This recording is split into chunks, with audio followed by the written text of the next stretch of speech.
Welcome to Hanging at the Hangar Bar. I'm Scott. I'm Candace. I'm Lariah. And I'm Lacey. Grab a drink and come hang with us at the Hangar Bar.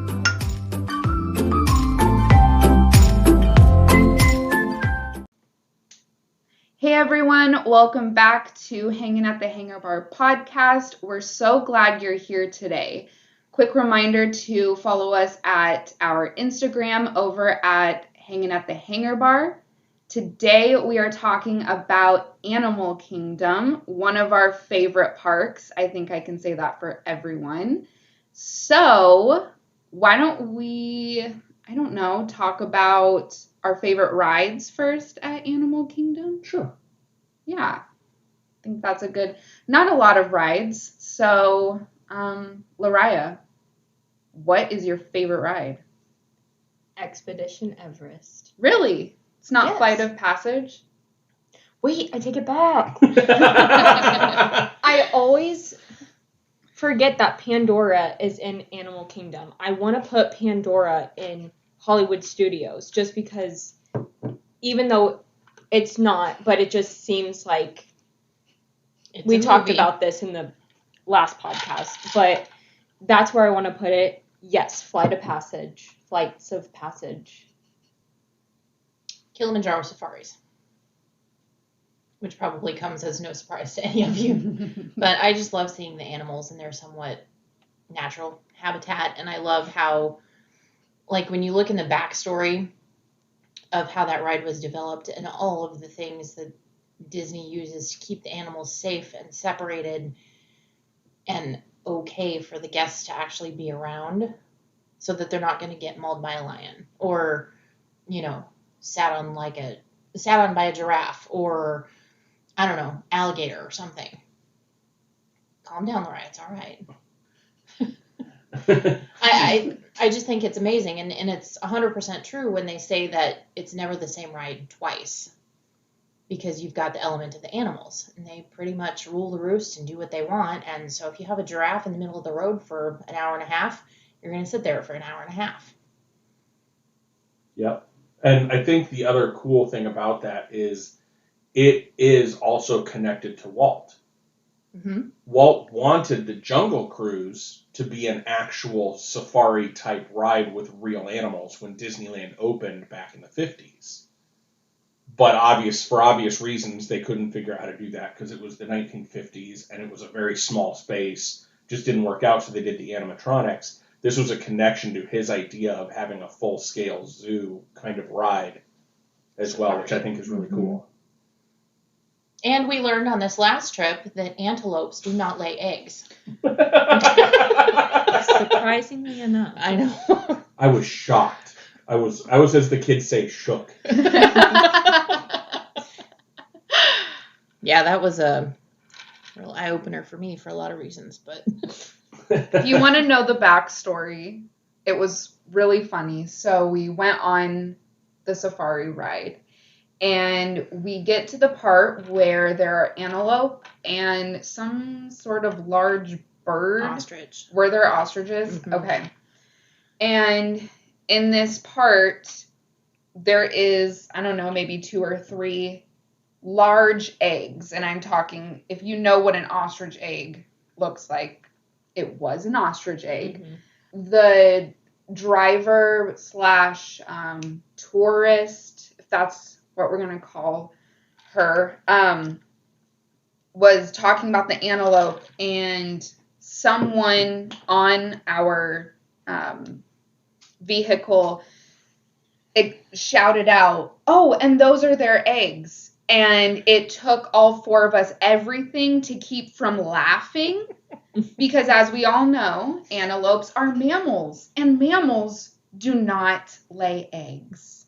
So that is a running joke and just something we laugh about a lot. So, yeah, if you didn't know, antelope does not lay eggs. So But ostriches do. But ostriches do. Because they're birds. And birds lay eggs. I don't believe it. I just don't believe it. It's probably on the internet somewhere.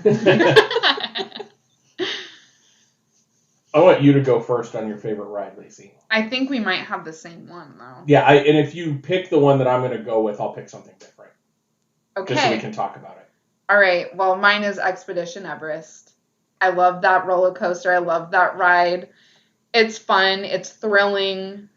And yeah, I don't know. I don't know what else to say about it because it's a roller coaster, but it's fun and it's also thrilling. It scared Candace a little bit. Disco Yeti is terrifying. And this last trip was the first time Candace ever really did roller coasters at Disney. Mm-hmm. The only really thrill ride that she did prior to this was Splash Mountain.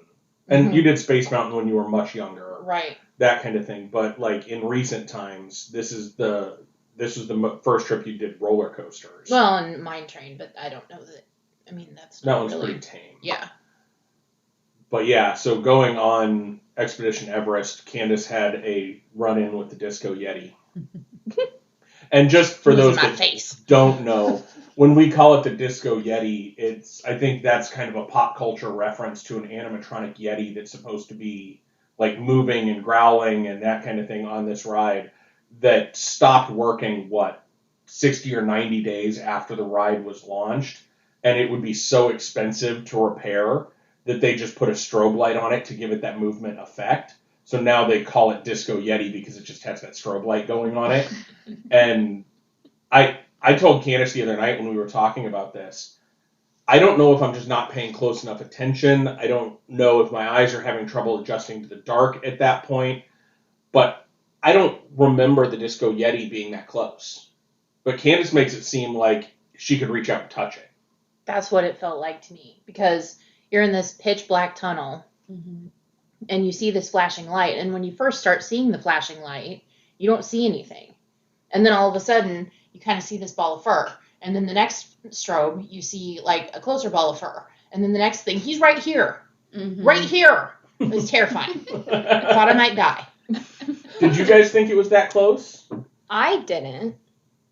But also, we were roller coaster buddies. That's true. So, but And we weren't you two sitting were away. in the car right in front of us. I don't remember how we were paired up for that ride. I was next to you. Yeah, we were roller coaster buddies, and I don't know if I remember it being far away though. The way Candace is describing it sounds about right to me. So, but I know there's two parts of a Yeti, so I don't know if you're getting them confused. The other one it's a shadow of him. Where he rips up the track. Yeah, so I don't know if Maybe that's the one I'm remembering. Okay, because the Then- other one, you're going backwards, though, when you see the Disco Yeti, aren't you? You're not? No. All right, well, you know what? But it happens really fast. Like, it could Yeah. be that if your eyes are having trouble adjusting to the dark light, Mm-hmm. that you don't see him because he's, like, there and gone. Yeah. Because you're moving at a pretty good clip at that point. Well, I don't even see it on video ride-throughs that we watch. Like, I cannot find Disco Yeti. Oh, he's there. He's there.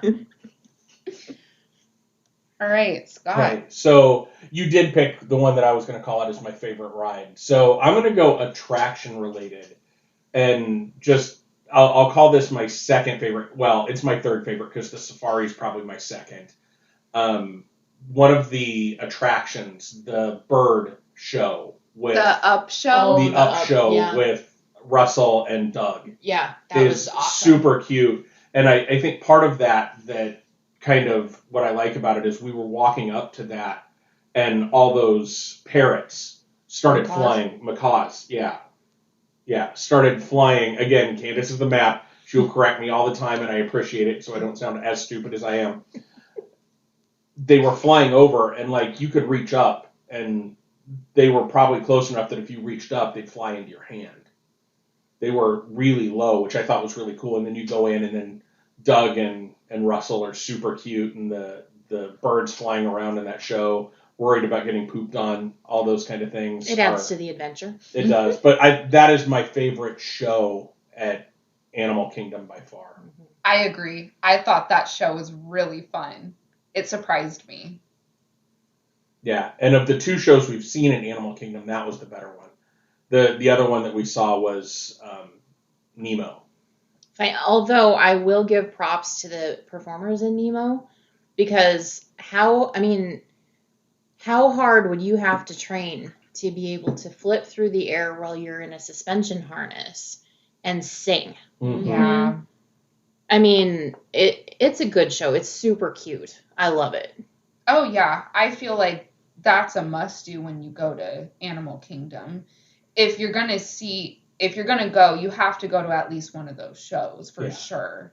Now, I know people rave about Festival of the Lion King, and we didn't get to see that one, but I don't know. I love The Lion King, and I've watched some YouTube videos of Festival of the Lion King, and it's just not something that interests me, I guess. I don't know. Which is odd because I know how much you love The Lion King. Mhm. But, so that's interesting. I wonder if being in person for that one would be better than watching a video of it. Yeah, that could Like be. the energy in the room probably is big versus sitting on your couch watching other people be energetic. I don't know. It's one I want to go see because, again, lots of people talk it up like it's the best show in Animal Kingdom. But And again, amazing performers because they're on stilts, they're tumbling, they're doing all kinds of different things. And the vocalists alone is, I would pay to hear them sing. But I don't know, just the whole format, I guess, is weird to me. yeah, So, Animal Kingdom doesn't have a ton of rides. We've pretty much talked about, I don't know, almost all of them besides what? I don't know. I'm not counting Dino Land part. Have you two ever done a ride or ridden a ride in Dino Land? No, No? we haven't. Okay. Last time we were there was our first time actually really over there. Okay. I don't think we had ever taken the time to walk through there. Which, if you get the theming and you get the backstory of Dinoland USA, it's super cute. Mm-hmm. It kind of looks like an afterthought if you don't know the story behind it. But once you know the story, it kind of puts it into a different perspective and a new appreciation for me. now you have to share the story. So, Dinoland, and I'm going to get this wrong, so forgive me. But Chester and Hester purchase the fair that is Dinoland USA. And it used to be like a research sort of development. So like the Restaurantosaurus that's over there is like base camp for the researchers. But so Chester and Hester put their fair on an old abandoned parking lot. So while you're walking through Dinoland, if you look down, that's why it looks like an asphalt parking lot. Okay, yeah. I remember seeing Yes. the parking lines. Mm-hmm. That's so neat. Yeah, and the ride Dinosaur is over there, which I have not gone on. Me either. I hear it's scary, which is one of the main reasons I haven't been on it, because I'm a bit of a chicken, and also the vehicles look kind of jerky, and I don't do jerky, so. Yeah, I think it's worth exploring next time we go Mhm. for sure. Well, and that's where you got to meet Scrooge McDuck, Yeah, that was in Dinoland. and that's where you saw the alligator. Crocodile. Oh, excuse me. yeah, It was just hanging out waiting for her. Oh.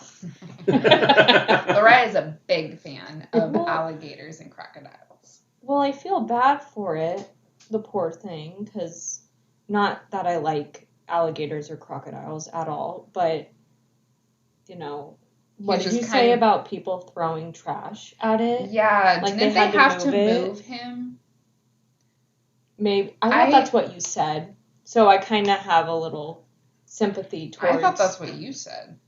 No, I thought that's Okay. what you said. Well, Somebody said it. I don't know. just that's what don't she said. don't throw trash at I animals. thought, yeah. Don't throw So, please don't throw garbage at me. I kind of feel It's not bad for Six that Flags. little secluded crocodile, but he is a crocodile, so he probably doesn't get along with too many other animals. Anyways, I don't want to talk about crocodiles.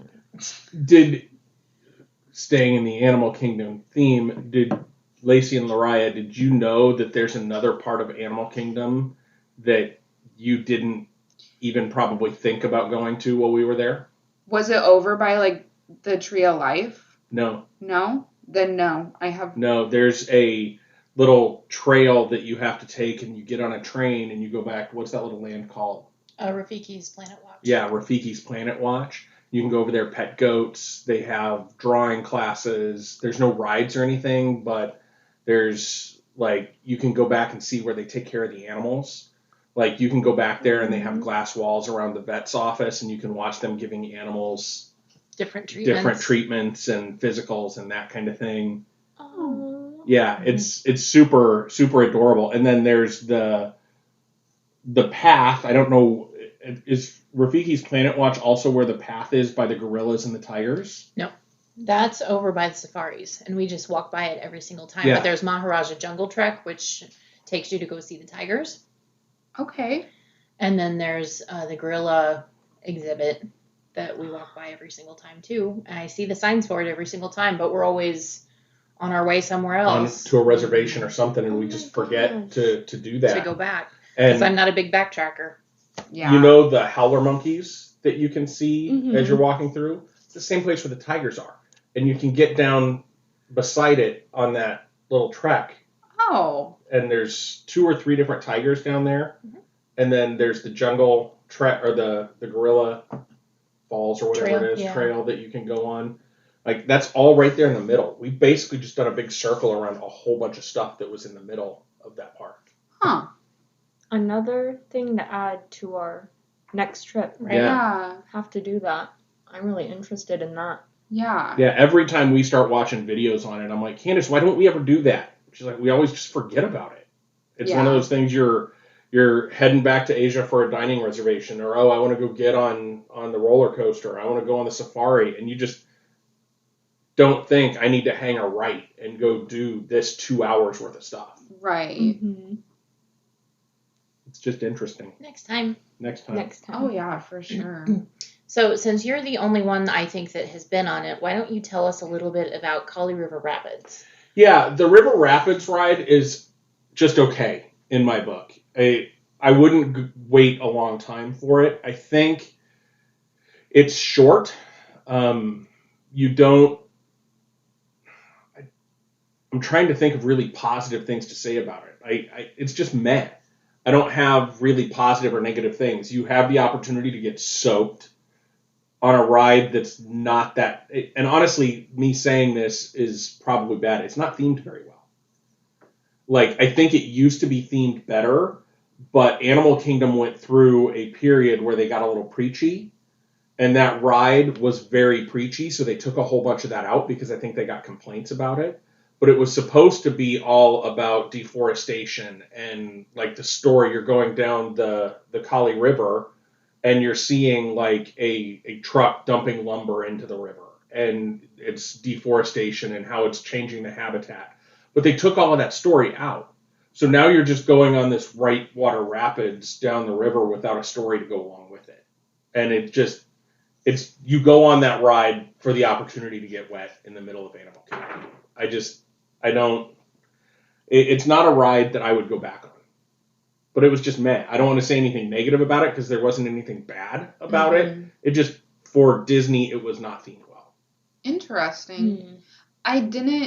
I was kind of bummed that we didn't ride it because I know we had, I don't know, a couple of hours or maybe just 1 hour of downtime where we kind of split up and just kind of did our own thing.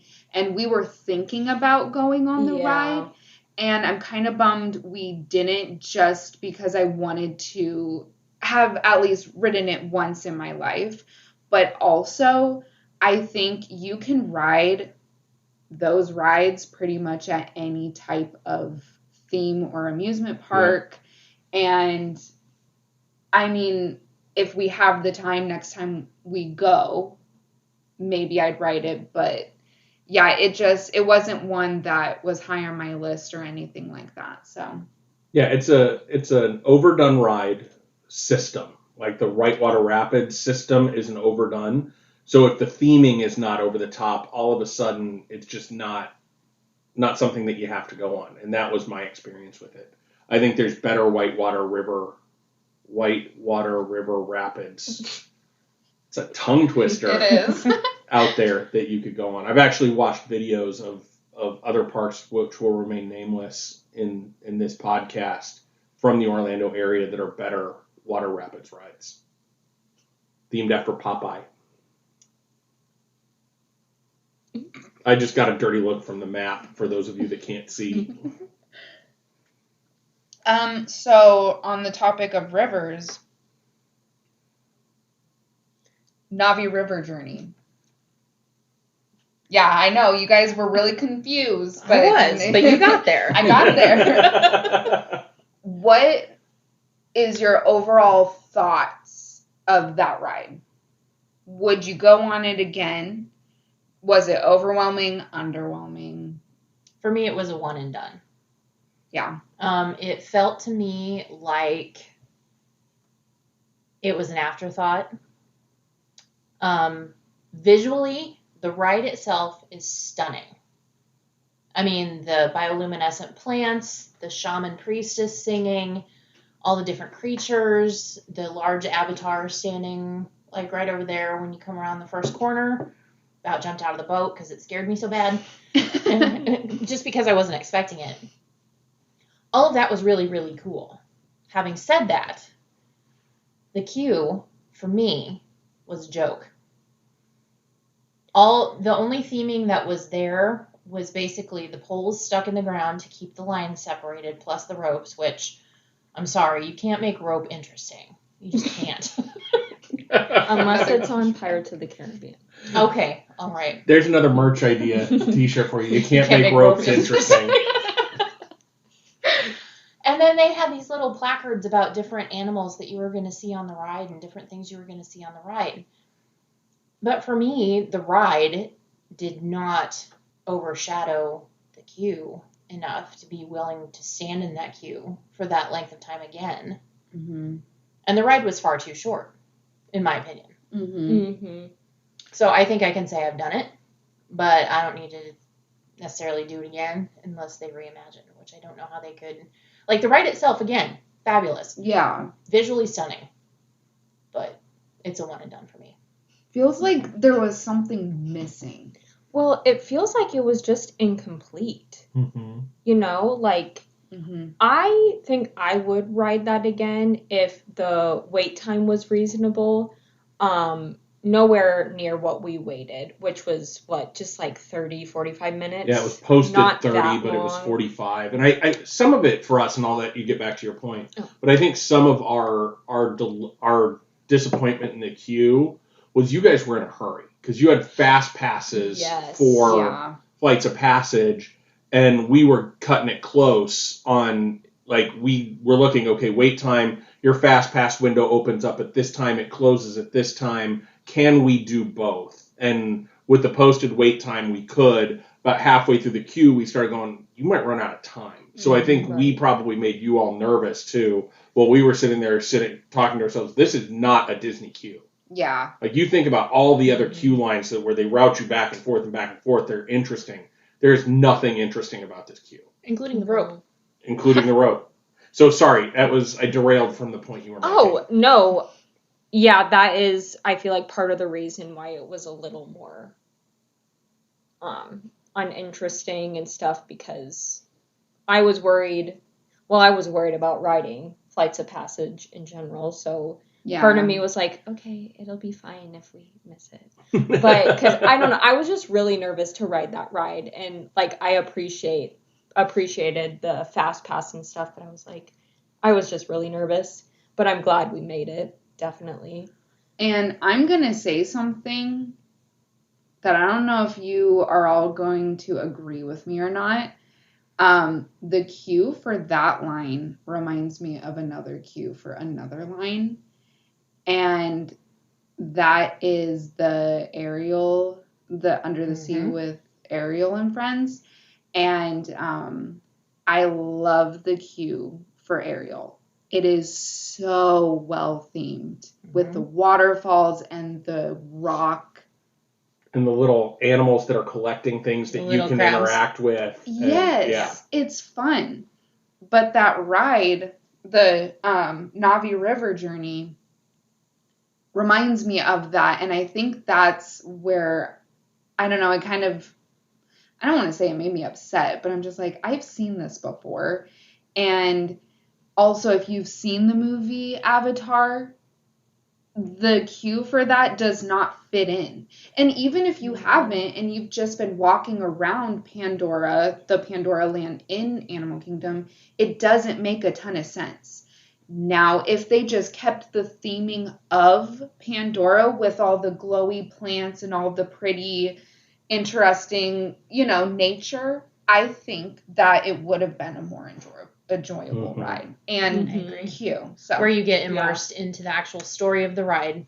I think we talked about that, in our second episode or something when we were talking about rides. Where the queues actually help immerse you in the story before you even get on the ride. Yep. And I think that queue is sadly lacking in that. Yeah. Because it could have been amazing. I mean, yeah. Pandora itself in the daytime, awesome. The floating mountains, all of that. Oh, just thank you, Joe Rohde. Thank you. But at night, that place takes on a whole other level of wonder. I just love it. That's one of my favorite parts of that park at night. Mm-hmm. Yeah.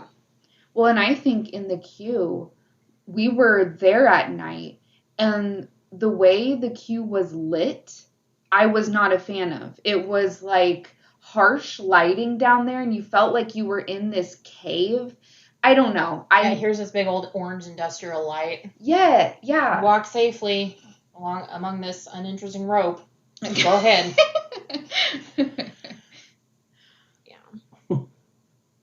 Too funny. Okay, what about food at Animal Kingdom? Let's talk a little bit about food. What was your favorite food at Animal Kingdom that we had? That's a tough question because I felt like that was our least best food days. Because we started the day, we had breakfast, lunch, and dinner at Animal Kingdom that day. And we started off with Starbucks, which we're all a fan of, so that was good. And then for lunch, we went over to Yak and Yeti. However, Yak and Yeti is not Disney owned, is it? It is not. It's operated by the Landry's Company, who also runs T-Rex at Disney Springs and Rainforest Cafe, which has 2 locations at Disney World. They're in Disney Springs and right at the entrance of Animal Kingdom. Rainforest Cafe? Mm-hmm. I didn't know there was one in Animal Kingdom. Yeah, it's like right, where the gate is. Yeah. It's like right over to the left.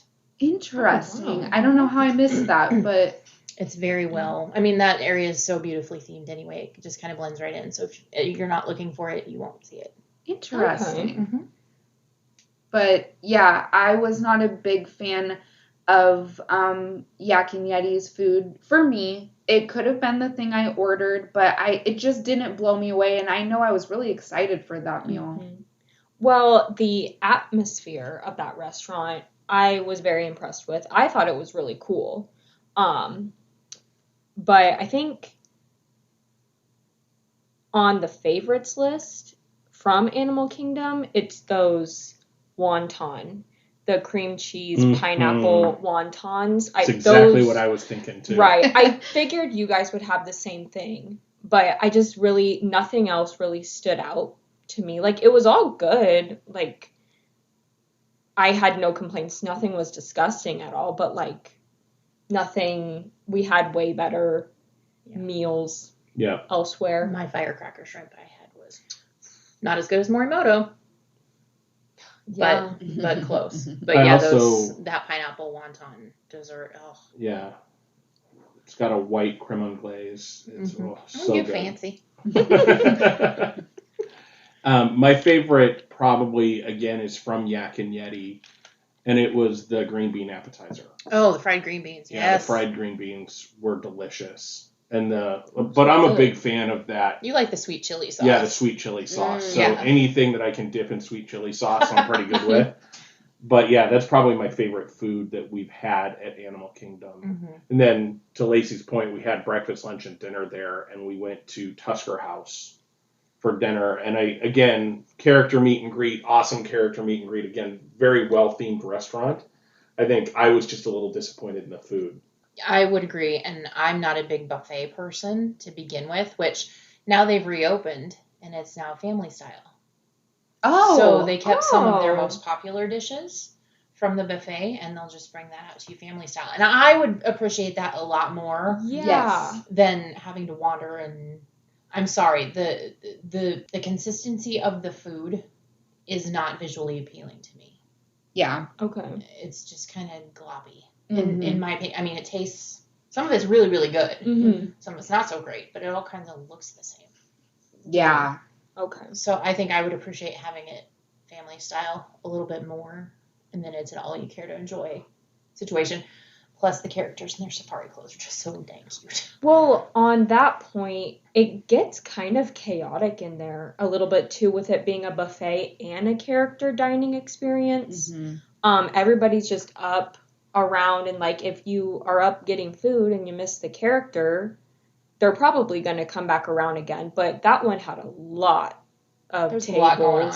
Yeah, if you Yeah. missed your character interaction in that one, you may not have seen that character again. Yeah. Yeah. Because there were Which- so many tables. Right, which again, the food was good and stuff, and but I don't know, it was just And again, it was a Hello. 2-table service, a 2-credit meal, because it's a character meet and greet as well. Mm-hmm. And the food did not live up. Again, when I'm talking 2 table service credits, I'm comparing to things like Le Cellier and Epcot and Mhm. California Grill. California Grill and some of those other top-notch restaurants, and that one just didn't live up. Even in terms of character dining, it didn't live up to the quality of food at Garden Grill.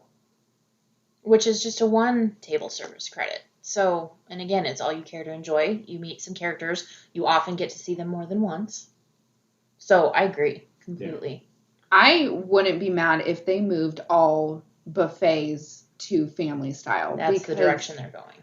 I love that that would be for because the best. well, and with I don't know about you, but when I go to a restaurant, especially when we're at Disney and you're at the parks all day or you've been out in the sun, you kind of just want to sit down and relax and enjoy your meal. Mhm. And I know the only reason why we went to Tusker House was because it was character, and for that, it was fun and it was worth it because, like you said, Candace, they were very cute in their safari clothes.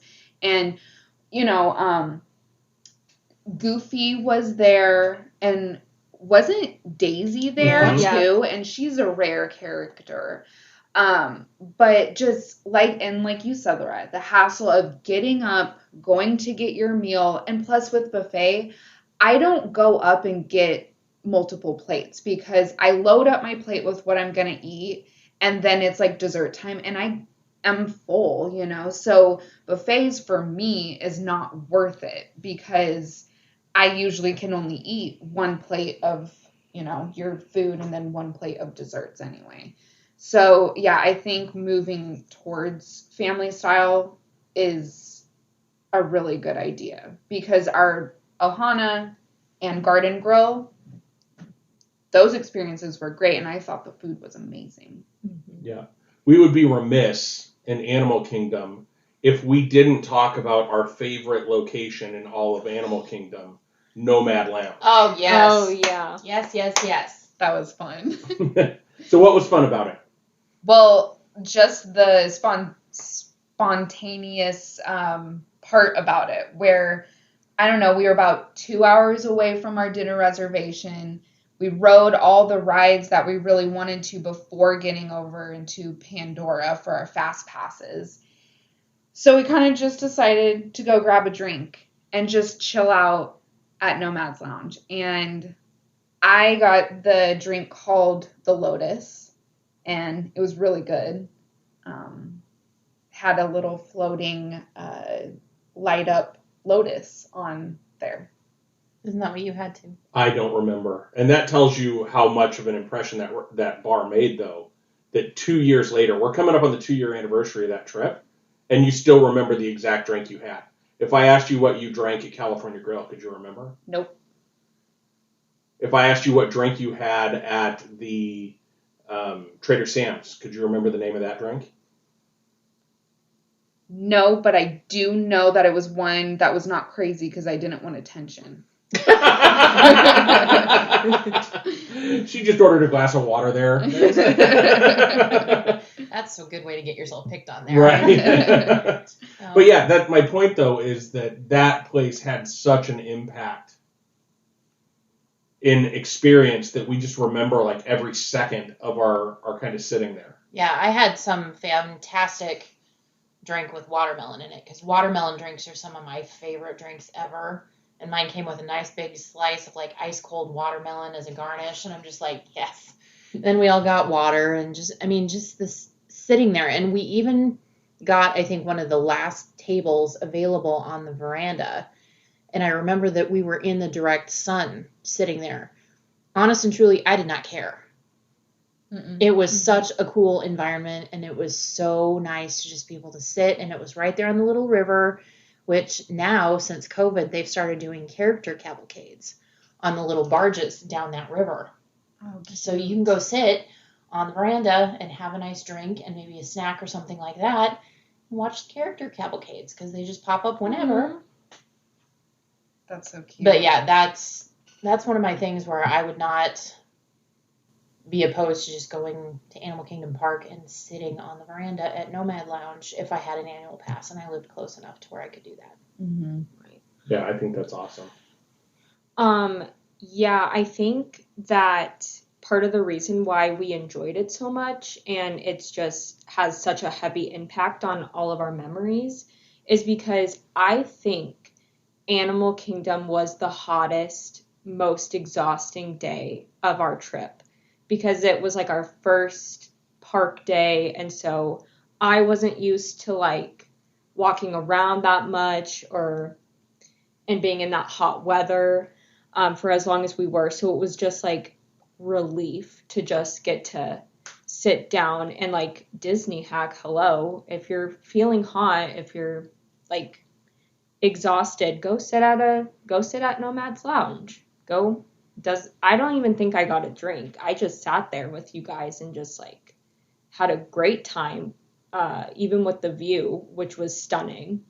So, and kind of just discussing all the fun stuff we did that day. Yeah. And I Mhm. loved just Mhm. sitting down and just kind of talking about rides and funny things that we would see throughout the day, which, we encountered at least one odd person doing something that we had to discuss. So, yes, I did. One of the highlights was right before we went to Nomad Lounge. I did see Miko and Coda doing the Cupid Shuffle with the kids, and I got excited. yeah, that was cute. I caught them in the act. No, I have a video of that I Yeah. can put on Instagram. Okay. Anything else that we want to talk about with Animal Kingdom? Other than just don't write it off as a half-day park because it is so Mhm. not a half-day park. And along with what you were saying, Lariah, with the heat and the walking around and all of that, and this doesn't just hold true for Animal Kingdom, but any quick service location in Disney World offers free ice water. So if you just need to stop in for a quick refresh, do it. Don't get dehydrated because getting sick in the hot Florida sun is going to ruin your vacation faster than anything. Mm-hmm. I agree. Oh, and one of the best parts also, you guys should talk about the experience with the Harambe Market, the Musicians. dancers, Oh, yeah. the Yeah. musicians. Go That for it. was Yeah, you go. insane. So we've over the last two trips Candace and I have taken, one of our favorite things to do is there's dancers in the Harambe Market, and they're having a lot of fun. They're putting on a show, and most people, if you just walk long enough, 90% of the people just walk right by. They're on their way to Expedition Everest. They're on their way to the safari. They're on their way to a breakfast reservation. They're on their way somewhere else, and they're just not paying attention. But we just stand there and watch them for a few minutes, and both times we've gone up there, Candace and I have been pulled out of the crowd and gotten to dance with them. They taught us a dance, and we got to do all that kind of fun stuff because it was our anniversary, and they helped us celebrate and got the crowd to celebrate with us. And it was just, Candace is not one that likes attention, but she loves that. Yeah, I'll do that every time because it's fun and it's not something that a lot of people get to say, hey, I got to be part of this. Right. Yeah, those are some of my favorite experiences when you get to do something that a limited amount of people do. Like you think about dancing with those Harambe dancers. they pulled 10 people up every time they go through that routine. They're doing that routine 3 times a day, maybe. So 30 people a day get to do that out of the tens of thousands of people in the park. That's just an experience that we get to talk about that we had that not very many other people can talk about getting to have. And I absolutely love that. Mm-hmm. Yeah, so definitely stop and watch them because, like Scott said, people just walk on by, and I feel like every time you pass by them, you just need to watch because they're doing phenomenal tricks and dances. It's insane, and it's really cool, and they definitely deserve to have a large crowd cheering them on because it's insane. Well, and I know we've talked a lot about immersion. Yeah. And, I mean, the buildings and everything in the Harambe area of the park are themed so well. Mm-hmm. But the performance of these gifted performers is just amazing. And it helps get you into the immersion of, yes, I'm in a small African village. I'm not in Orlando, Florida anymore, Kissimmee, or wherever it happens to fall on the map because it covers like 8 counties. Not quite, but anyway. But it's like we're in Africa and we're in this small village and we're seeing these amazing performers. Mm-hmm. Okay, anything else that we want to talk about? Thanks for going down the memory lane with us of Animal Kingdom and all the things that we love about Animal Kingdom. We appreciate you listening in. Again, check us out on our Instagram at Hanging at the Hangar Bar. Interact with us, engage with us, let us know what your thoughts are, what you want us to be talking about. And just remember, there's a great, big, beautiful tomorrow. See you real soon.